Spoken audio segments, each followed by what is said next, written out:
नमस्कार दोस्तों। हाल ही में एक न्यूज़ आई है कि चाइना का एक न्यूक्लियर सबमरीन जो डॉक की हुई पोजीशन में खड़ी थी वो हमेशा के लिए डूब गई है। वैसे तो चाइना से कोई न्यूज़ आउट होना काफ़ी मुश्किल है, बट थैंक्स टू अमेरिका कि उन्होंने चाइना के ऊपर कई सारे सैटेलाइट लगा रखे हैं जो दुनिया को हमेशा देखती रहती है। अमेरिका ने ना ही सिर्फ चाइना के ऊपर बल्कि पूरी दुनिया पर अपने सैटेलाइट लगा रखे हुए हैं, जिसकी हेल्प से वो दुनिया के होने वाले मूवमेंट को हमेशा देखते रहता है। अगर हम इंडिया की बात करें तो अमेरिका ने इंडिया के ऊपर भी कई सैटेलाइट छोड़ रखे हुए हैं, जिसकी हेल्प से वो इंडिया में होने वाले हर एक मूवमेंट को हमेशा एब्जॉर्व करता रहता है। अगर आपको लगता है कि आप अमेरिका से बचकर कुछ कर सकते हैं तो आज के दिन में उसके लिए पॉसिबल नहीं है।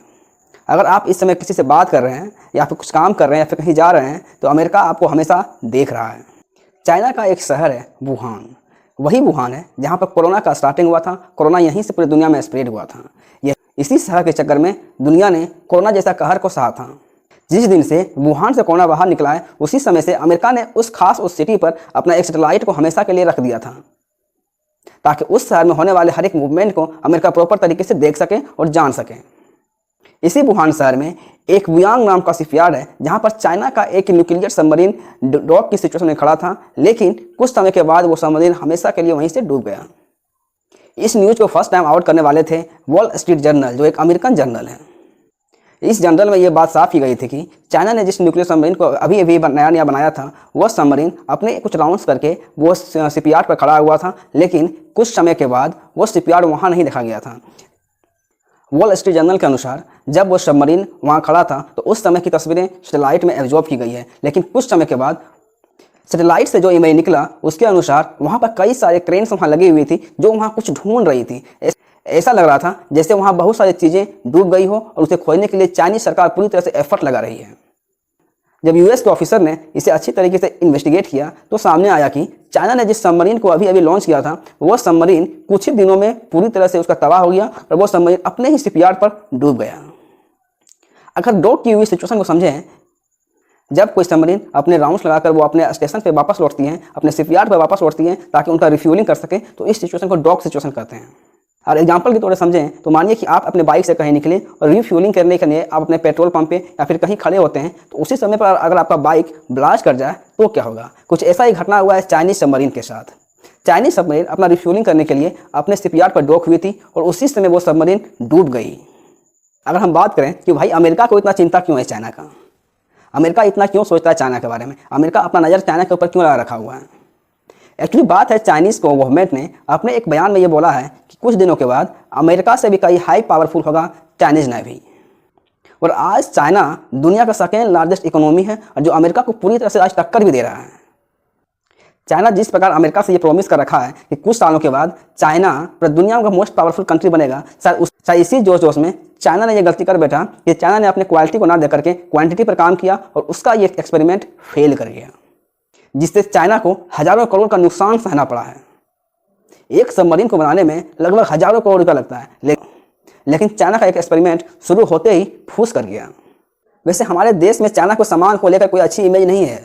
हमारे देश में चाइनीज सामान को लेकर बात की जाती है कि चाइनीज माल है, ज़्यादा दिन टिकेगा नहीं, लेकिन चाइना ने इस कहावत को शायद कोशिश की है अपने इमेज को ठीक करने के लिए। जब पहले कोई सामान हम खरीदते थे, दीपावली हो या फिर कोई भी त्यौहार हो, तो उस समय वो सारे पटाखे हो या फिर फुलझड़ियाँ हो या फिर लाइटिंग हो, वो एक दिन में यूज होती थी और नेक्स्ट ईयर के लिए हम उसे यूज नहीं कर पाते थे, वो फुस कर जाता था। लेकिन चाइना ने अपने एक्सपेरिमेंट को ठीक किया है और अभी हद तक आज हमारे पास जितने सारे इलेक्ट्रॉनिक्स डिवाइस हैं, चाहे वो या फिर आप जिस डिवाइस से आप मुझे देख रहे हैं या फिर वो मोबाइल हो या फिर लैपटॉप हो, हर इलेक्ट्रॉनिक डिवाइस में आज कुछ ना कुछ सामान चाइना से असेंबल हुआ है और चाइना से बना हुआ है, क्योंकि चाइना ने अपने प्रोडक्ट में सुधार किया है।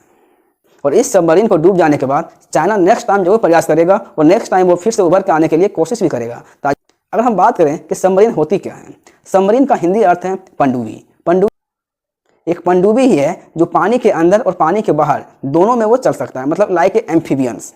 जनरली सबमरीन दो तरह के होते हैं, एक डीजल सबमरीन है और एक न्यूक्लियर सबमरीन है। डीजल सबमरीन में डीजल का यूज करता है और इस सबमरीन की सबसे बड़ी प्रॉब्लम यह है कि यह सबमरीन अगर चलता है तो दुश्मन को पूरी तरह से पता चल जाता है, क्योंकि यह सबमरीन जब चलता है तो उस समय इसके इंजन से धुआं निकल रहा होता है। जैसे ही पानी के अंदर धुआं बनता है तो ये बुलबुले के रूप में जब ऊपर उठता है तो दुश्मन को पता चल जाता है कि हो ना हो वहाँ पे कोई सबमरीन प्रेजेंट है और वहाँ पे हमारा दुश्मन खड़ा हो। और एक मॉडर्न सबमरीन निकला हुआ है जो इलेक्ट्रिक डीजल सबमरीन है। इलेक्ट्रिक डीजल सबमरीन का मतलब होता है जब वो सबमरीन पानी के बाहर होगा तो वो डीजल पे चलेगा, लेकिन जब वो सबमरीन पानी के अंदर होगा तो वो इलेक्ट्रिक से चलेगा। और इसी का मोस्ट एडवांस सबमरीन का वर्जन है वो है न्यूक्लियर सबमरीन। न्यूक्लियर सबमरीन के अंदर एनर्जी न्यूक्लियर रिएक्टर से बाहर निकलता है, जिसके अंदर यूरेनियम का यूज किया जाता है। इस सबमरीन की सबसे बड़ी खास बात यह है कि ये सबमरीन बिना आवाज़ निकाले, बिना कोई धुआं निकाले अपनी हाई स्पीड से कहीं भी जा सकता है। अगर ये सबमरीन दुश्मन के सबमरीन के पास से भी अगर गुजर जाए तो उसे पता भी नहीं चलेगा। इसे जानने के लिए दुश्मन के सबमरीन के पास कोई एडवांस का रडार होना आवश्यक होता है। इसीलिए यह सबमरीन काफ़ी खास बन जाता है और इसे बनाने में काफ़ी खर्च होते हैं। न्यूक्लियर सबमरीन आज दुनिया के कुछ ही देशों के पास है। चाइना हो, इंग्लैंड हो, अमेरिका हो, इंडिया हो, फ्रांस हो, रसिया हो, ऐसे ही कुछ देश हैं जिनके पास आज न्यूक्लियर सबमरीन प्रेजेंट है। पेंटागन जो एक अमेरिकन एजेंसी है उसके अनुसार चाइना के पास लगभग 6 न्यूक्लियर सबमरीन हैं और 48 डीजल सबमरीन प्रेजेंट है। अगर अमेरिका की बात करें कि अमेरिका के पास लगभग 72 न्यूक्लियर सबमरीन प्रेजेंट है और इंडिया के पास 2 न्यूक्लियर सबमरीन प्रेजेंट हैं और 2 न्यूक्लियर सबमरीन और बनने की तैयारी में चल रहा है। पेंटागन ने एक रिपोर्ट में सामने लाया है कि लगभग 2025 तक चाइना के पास 65 सबमरीन होगी और 2035 तक लगभग 80 सबमरीन होंगी। पेंटागन के इस रिपोर्ट के बाद इसीलिए शायद अमेरिका चाइना से इतना भयभीत हो रहा है कि हो ना हो 2035 तक चाइना दुनिया का सबसे पावरफुल कंट्री बन जाए। इसीलिए अमेरिका उसे नीचे दिखाने के लिए हमेशा ट्राई करते रहता है। इसीलिए अमेरिका ने इस न्यूज़ को पूरी दुनिया में फैलाने के लिए अपनी पूरी एनर्जी लगा दी है और इसीलिए शायद चाइना का ये न्यूज़ सुनकर शायद अमेरिका काफ़ी खुश है। नहीं अमेरिका बल्कि इंडिया में भी लोग बहुत खुश हैं, क्योंकि हमारे भी रिश्ते चाइना के साथ कुछ अच्छे नहीं हैं। अगर हम अमेरिकन पॉलिसी की बात करें तो अमेरिका का पॉलिसी है पूंजीवाद, मतलब वो हमेशा देखते हैं पैसे की ओर ध्यान देते हैं, अपने बिजनेस को बढ़ावा देते हैं। अमेरिका अपने हथियारों को पूरी दुनिया में बेचना चाहता है और पूरी दुनिया में आज तक वो बेच भी रहा है। इसीलिए उसे ये बर्दाश्त नहीं होगा कि चाइना अगर अपने एक्सपेरिमेंट में सफल हो जाए तो चाइना भी पूरी दुनिया में अपने मार्केट को जमाने के लिए कोशिश करेगा। इसीलिए इस न्यूज़ को इसीलिए अमेरिका ने इस न्यूज़ को पूरी दुनिया में वायरल किया है, ताकि चाइनीज़ इक्विपमेंट को लेकर दुनिया में कोई पॉजिटिव रिव्यू ना बने और इसकी सामान को कोई खरीदे ना। अमेरिका अपने हथियारों को बेचने के लिए वो किसी भी हद तक जा सकता है। आज अगर वॉर जो चल रहा है इजराइल और हमास के बीच, यहाँ पर जितने हथियार चल रहे हैं, इजराइल जो हथियार यूज़ कर रहा है हमास की ओर, ये सारे हथियार लगभग वो अमेरिका से ला रहा है और उस हथियार को वहाँ टेस्ट कर रहा है। जो ये टेस्ट पर दुनिया देख रही है और अमेरिका इस टेस्ट को पर दुनिया को दिखाकर वो दिखा रहा है कि अमेरिकन हथियार कितना ताकतवर है। और शायद इसी को देखकर फिर दुनिया उस हथियार को खरीदने के लिए होड़ में लगी हुई है और कई सारे देशों ने इस हथियार को देखकर ऑर्डर भी दे दिया है कि मुझे ये हथियार इतने नंबर में चाहिए।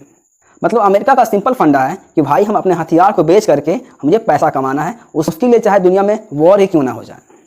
अगर चाइनीज़ पॉलिसी की बात करें तो चाइना का पॉलिसी है विस्तारवाद नीति। मतलब चाइना अपने लैंड को बढ़ाने के लिए हमेशा कोशिश करते रहता है, चाहे वो इंडिया के साथ हो चाहे वो ताइवान के साथ हो। चाइना हमेशा से मानता है कि ताइवान भी चीन का ही पार्ट है।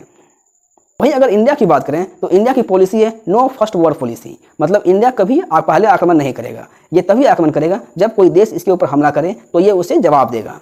एक्चुअली चाइना की सबसे बड़ी प्रॉब्लम यह है कि वो अमेरिका के साथ कंपटीशन के चक्कर में अपने यहाँ पर बन रहे हथियारों को या फिर सामान की क्वालिटी को चेक करना भूल गए और जिसके चलते उसे आज ये दिन देखना पड़ रहा है, जिसके चलते चाइना का आज फिर दुनिया में मजाक भी बन रहा है।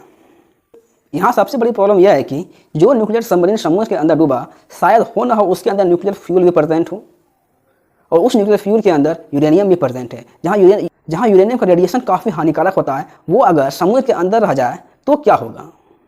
यूरेनियम रेडिएशन जो समुद्र के अंदर रह जाएगा, उस कारण से समुद्र के अंदर जितने भी लाइफ प्रेजेंट है या फिर वहाँ जो जितने भी सी फूड्स बन रहे हैं, वो सारे सी उस यूरेनियम रेडिएशन के कारण काफ़ी ख़राब हो जाएगा। लेकिन फिर जब यहाँ प्रॉब्लम इस बात ही है कि जब उस सी फूड को लोग खाएंगे तो उनकी कई सारे जनरेशन्स भी ख़राब हो सकती हैं, क्योंकि यूरेनियम का रेडिएशन, न्यूक्लियर रेडिएशन इतना हानिकारक होती है जिसका इफेक्ट कई सारे पीढ़ियों में भी दिखाई पड़ता है।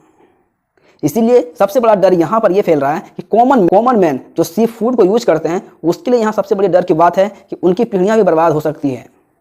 आप इस बारे में क्या सोचते हैं, अपने राय कमेंट बॉक्स में जरूर दें। अगर आप इस चैनल पर नए हैं तो चैनल को सब्सक्राइब कर लें और अपने दोस्तों के साथ जरूर शेयर करें। धन्यवाद।